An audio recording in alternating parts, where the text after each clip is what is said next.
14 साल का लंबा इंतजार और मिला क्या? फुद्दू मूवी। यार जब अक्षय कुमार और प्रियदर्शन सर की जोड़ी वापस आई तो लगा कि वही पुराना मैजिक मिलेगा। लेकिन अगर सच बोलूं ना तो भूल भुलैया मूवी यहाँ है ना तो भूत बंगला यहाँ। इसने क्या मुझे ठीक है, फिल्म में कुछ चीजें अच्छी है लेकिन फालतू का ड्रामा इतना है कि लोग कह रहे हैं ये तो। प्रियदर्शन के डायरेक्शन में जितनी भी मूवी बनी वो सब मोस्टली कॉपी या फिर एडेप्टेड है और उस हिट के पीछे सिर्फ एक इंसान थे। जोर जोर से बोल के लोगों को स्कीमें बता दे। Hello and spine chilling hi to all of you, let's break it down the Fuddu horror comedy. Film शुरू होती है मंगलपुर के रेलवे स्टेशन पर बैठे एक चीचा की कहानी से जो आपको समवेयर इन 1950s और 60s में ले जाता है। कहानी वधासुर की। मंगलपुर का वो शैतान जो नई दुल्हनों को उठा ले जाता है उनके सुहागरात से पहले क्योंकि उसे पुनर्जीवित होना है। अक्षय पाजी जाने अनजाने में अपनी बहन की शादी वहीं करने पहुंच जाते हैं मंगलपुर के हवेली में। इतना बड़ा महल छोड़ के जाऊं, पागल नहीं हूं मैं। यार कहानी के लेवल पर ही ना ये थोड़ी सेटिस्फाई नहीं करती। ऐसा लगता है कि जैसे किसी YouTube हॉरर चैनल की जेनेरिक स्क्रिप्ट उठा ली गई है। मैंने खुद ऐसी 50 कहानियां लिखी है YT एनिमेशन के लिए विद मिलियंस ऑफ व्यूज। कर्ण पिशाचनी, नरभेड़िया, डाक बंगला और न जाने क्या क्या पीक YT कंटेंट। पर याद करो मंजुलिका की कहानी, भूल भुलैया, उसमें एक डेप्थ थी, प्यार की कहानी थी, राजा का ईगो था, मंजुलिका का बदला था और उसमें एक दर्द जो साइकोलॉजिकल तरीके से अवनी से कनेक्ट किया गया था। यहाँ भूत बंगला में वो बात झलकती ही नहीं। स्टोरी बस ऊपर ऊपर से निकल जाती है। टाइम क्या हुआ है भैया? बेटा बहुत टाइम खराब चल रहा है, जा नहीं तो पेल दूंगा जाए भी। ठीक है चलो, कहानी में कोई डेप्थ नहीं है, कोई बात नहीं, लेकिन प्रियदर्शन सर की मूवी हो और अक्षय कुमार की एंट्री पर सीटी ना बजे या फिर हंसते हंसते आप अपना पेट ना पकड़ ले तो काहे की कॉमेडी भाई। भूल भुलैया ही याद कर लो, क्या एंट्री थी अक्की पाजी की। राम राम राम राम। मतलब आज 20 साल होने को है लेकिन फिर भी लोग भूल नहीं पाए हैं। लेकिन भूत बंगला में एंट्री थोड़ी नहीं, पर्सनली मुझे बहुत बोरिंग और एकदम क्लीशे लगी। कोई किक ही नहीं था उसमें। ऐसा होता है ना कि आसपास में अगर 10 लोग हंस दे तो फ्लोप फ्लोप में आप भी हंस देते हैं, लेकिन अगर आप अकेले में वो सीन देखेंगे तो नहीं हंसेंगे, शायद नहीं हंसेंगे। वहीं आप चुप चुप के देख लीजिए, आप हर सीन पर हंसेंगे, चाहे आप अकेले देखें या किसी के साथ। अब इसका क्या मतलब है? मूवी की डायरेक्शन खराब है? नहीं। क्या अक्की पाजी ने या बाकी एक्टर्स ने एक्टिंग अच्छी नहीं की? नहीं। तो दिक्कत क्या है? दिक्कत है प्रियदर्शन सर की मूवी का वो एक्स फैक्टर जो इस मूवी में नहीं है। देखो, प्रियदर्शन सर की जितनी भी कल्ट कॉमेडी या हिट्स हैं, हेरा फेरी, हंगामा, हलचल, उनके पीछे एक दिमाग था और वो दिमाग एक इंसान था जिसका नाम था नीरज वोरा। नाम से नहीं जानते? ठीक है ठीक है ठीक है, ये पिक्चर देखो, अब जान गए ना, यही है नीरज वोरा। वो डायलॉग को ऐसे एडेप्ट करते थे ना कि कैरेक्टर सटीक लगते थे आपको। हर फिल्म में, किसी भी फिल्म को आप उठाकर देख लो। छुट्टियां चल रही है, जो भी पूछता मुंह उठा के जवाब देते हो, बड़े इतराते हो, क्यों? प्रियदर्शन की कॉमेडी हमेशा एरर्स से निकलती है। कुछ ना कुछ गलती होगी और उससे आपको हंसी आएगी। भागम भाग को देख लीजिए, चुप चुपके को देख लीजिए, और चुप चुपके में आपको वो एक सीन याद है जब राजपाल और परेश का वो डायलॉग आता है, जब हॉस्पिटल में शाहिद कपूर होता है और ये दोनों आपस में बहस कर रहे होते हैं। परेश रावल पूछते हैं कि ये कौन है? राजपाल कहते हैं ये तो इसके माँ बाप को पता होगा, पर इसके माँ बाप कौन है? अरे वो तो इससे पूछ लेंगे। तो ये कौन है? इसे तो वो जानते होंगे ना। वो कौन? इसके माँ बाप। मतलब इस तरह की जो कॉमेडी राइटिंग थी, ये अपने आप में ही एक मिसाल है आज के लिए कि इस तरह की राइटिंग से आप लोगों को हंसा सकते हैं।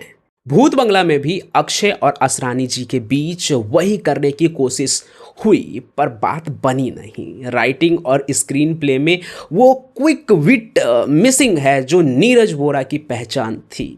और प्रियदर्शन के हर हिट के पीछे का एक्स फैक्टर।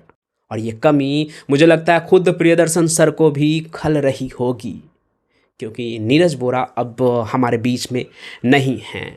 और यही वजह है कि दमदार एक्टिंग के बाद भी स्क्रीन पर वो कमाल नहीं दिख रहा जो आपने कभी भूल भुलैया में देखा था, चुप चुपके में देखा था, भागम भाग में देखा था और भी कई सारी फिल्मों में। वो इसलिए क्योंकि एक्टर कितनी भी अच्छी एक्टिंग कर ले, अगर डायलॉग बेकार हुए तो सब बेकार ही लगता है ना। कोई कितनी भी अच्छी एक्टिंग कर ले और कुछ बेकार सा डायलॉग बोल दे तो आपको लगेगा कि यार क्या ही बोल दिया इसने। मैंने बीबी वाले ब्रेकडाउन में पहले भी बताया था कि हॉरर कॉमेडी में प्रियदर्शन सर के डायरेक्शन की असली जान साइलेंस और द गेज यानी कि नज़रों का खेल था। कैमरे का मूवमेंट, उसका फ्लो जो आपको डराती है, एक डर के साथ आपको भी ट्रेवल करवाती है। भूल भुलैया में वो साइलेंस से ना डर पैदा करते थे जो आज भी 20 साल बाद भी आपको फील होता है। पर यहाँ भूत बंगला में वही पुराने जंप स्केयर्स है जो किसी भी ऑर्डिनरी मूवी में होता है। प्रिडिक्टेबल सीन्स है, चाहे वो टॉयलेट पॉड वाला सीन हो या गाने के बीच में कैमरे वाला, आप देख के ही समझ जाओगे कि आगे क्या हो सकता है। और जब हॉरर या कॉमेडी में चीज़ें प्रिडिक्ट हो जाए तो उसका मज़ा ख़त्म हो जाता है। जो आपको अचानक से चौंका देना वही असली कॉमेडी और हॉरर होता है, कि आपको पता नहीं है कि इस लाइन के बाद अगला कौन सा लाइन आएगा जो आपको किक दे दे और आप हंस पड़े, या इस शॉट के बाद अगला कौन सा शॉट आएगा जो आपको चौंका दे, आपको डरा दे। यही होता है हॉरर और कॉमेडी की असली जान, अनप्रिडिक्टेबल एवरीथिंग, जो भूत बंगला में मिसिंग है। हाँ, एक्टिंग के मामले में हर एक्टर ने बहुत अच्छा किया है, अपनी जान लगा दी है। राजपाल यादव, परेश रावल और अक्षय पाजी के सीन्स ज़बरदस्त हैं। कुछ जगह पर स्मूथ एडल्ट ह्यूमर भी है जो थोड़ा क्लीशे है, पर आपको एक्टिंग की वजह से मज़ा आएगा। मतलब अक्षय कुमार और राजपाल यादव का जो कॉम्बिनेशन है ना, वो वाकई में मज़ेदार है। सच बताओ तो फिल्म में असली जान तब आती है जब आधे घंटे बाद राजपाल यादव स्क्रीन पर होते हैं। और सच बताऊं तो थिएटर में मौजूद बाकी लोग भी असली मायने में हंसना और एंजॉय करना तब शुरू करते हैं जब राजपाल सर की एंट्री होती है। नहीं तो उससे पहले तक तो लोग चिल्ला रहे थे भूल भुलैया भूल भुलैया भूल भुलैया, मतलब सब मिस कर रहे थे थिएटर के अंदर भूत बंगला को देख कर कि यार भूल भुलैया वाली बात नहीं है। पर असली डर जो है भूत बंगला में तब शुरू होता है जब आप सेकेंड हाफ में एंटर करते हैं। इंटरवल के बाद फिल्म एक अलग ही पिक पकड़ती है जब तब्बू स्क्रीन पर आती हैं और बैक स्टोरी शुरू होती है। यहाँ जाकर आपको हॉरर हिट करता है और फिल्म का टोन बदलता है। लेकिन मेरे लिए सबसे बड़ी बात इसमें हॉरर या कॉमेडी नहीं बल्कि अभिषेक भाई का होना है। अंदर क्या है? ये जो कैरेक्टर आप देख रहे हैं इंटरवल के बाद, इनका एक इम्पैक्टफुल रोल है इस फिल्म में। यहाँ आपको असली डर फील होना शुरू होता है। मतलब दादी नानियों की कहानी में जो डर आप फील करते थे ना बचपन में, वही डर आपको इस सीन में दिखेगा। और इनको मैं पर्सनली जानता हूँ दिल्ली के दिनों से, जब हम थिएटर और फिल्म मेकिंग और इन सब से जुड़े चीज़ों के लिए मिलते थे, बातचीत करते थे, तब से दिल्ली के दिनों से मैंने इनका डेडिकेशन देखा है। एक वॉइस ओवर के लिए भी जो आदमी जान झोंक देता था, उसे आज अक्षय कुमार के साथ स्क्रीन शेयर करते देखने में जो दिल को खुशी मिली ना, वो मैं आपको बता नहीं सकता हूँ। स्क्रीन पर उनका प्रेजेंस देख के लगा कि यार मेहनत रंग लाती है। अगर आप स्ट्रगल करें तो एक ना एक दिन आप उस मुकाम पर पहुंचते हैं, तो आप लगे रहिए। और यहाँ इनका IG ID आपको दिख रहा होगा, तो आप इनको फॉलो कीजिए, सपोर्ट कीजिए। एट द एंड अब यही कहूँगा कि देखो यार, फिल्म मेकिंग के हिसाब से ये मूवी थोड़ी बिखरी हुई तो है।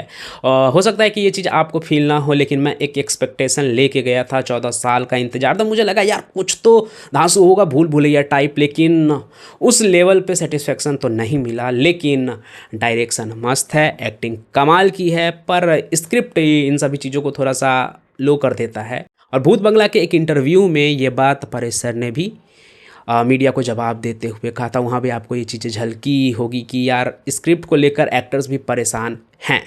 तो अगर आप अक्षय प्रियदर्शन के फ़ैन हो तो ये एक फैमिली मूवी है और पैसा वसूल है, तो आप जाइए थिएटर में और इस फिल्म को देखिए। और सुनो भाई, भूल भुलैया वाली उम्मीद लेके मत जाना, उसे घर पे सुला के जाना, सिर्फ दिल लेकर जाना। मूवी अच्छी लगेगी, वादा है। बाकी फिल्म देख के ज़रूर बताना कि मेरी बात सही लगी या नहीं। साथ ही इस इंसान ने जो 2 वर्ड का फीडबैक दिया है, जिसे आज मैंने अपनी स्टोरी में भी शामिल किया, उस पर भी आपका क्या कहना है वो भी कमेंट में लिखिए। I am your story teller Pancham Prakash, signing out for today. Love you and bye.